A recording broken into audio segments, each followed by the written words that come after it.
So this building, it's really interesting. I used to live like 2 blocks away, and so we used to be really covered by the trees. You wouldn't really know what it was, but it actually was Latter-day Saints. This was their building for years and years.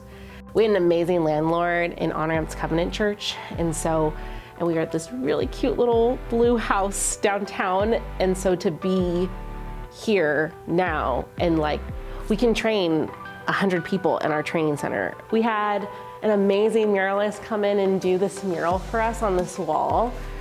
We love our city so much, and we get to highlight not only the places that already exist, but also what it could be. This is our big co-working space. We are a staff now. We are 16 strong, which is also crazy. When I came on staff, I think we were half that size. We were talking about having offices. It really was we want to be together. We love each other. And so, yeah, I love that we have this huge table that we can co-work at with one another, and then have space to have our own space, but also that people would feel welcomed here. This mural is done by the same guy who did our mural in the other room, Robert Amador.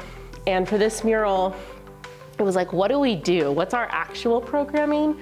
And what's the sweetest parts of that? And so as we thought about the bright spots of who we are and what we do, I think this wall represents that we are about neighborhoods being full functioning, flourishing places that allow residents to think outside of survival.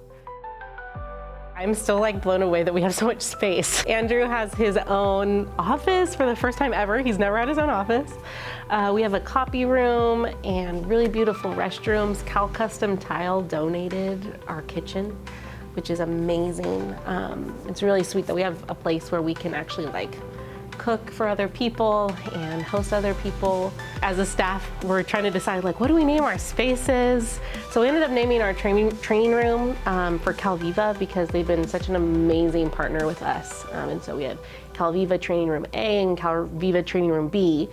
But as we were processing through this really beautiful conference space, which I still can't believe is right here in this corner. This used to be an old admin desk, and it was walled off, but we named it Padilla Conference Room for Artie Padilla, our founder.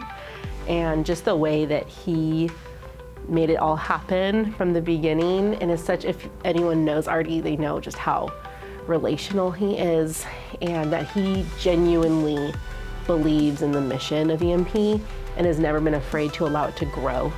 So that was really exciting to be able to honor him in a space that's ours, and for him to be able as a founder to know that we appreciate him and love him was really cool.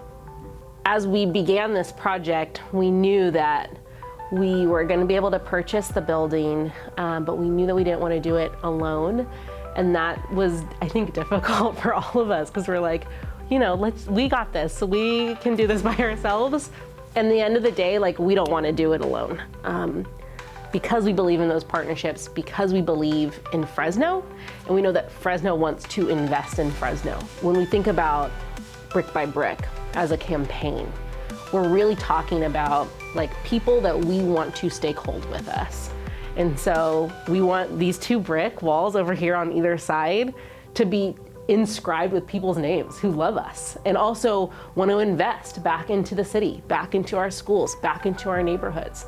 And so that's the invitation, is that people would know that this space is for them and that they can invest, yes, in this physical place, but also in the dream that we literally can't do this alone, that we genuinely need everybody.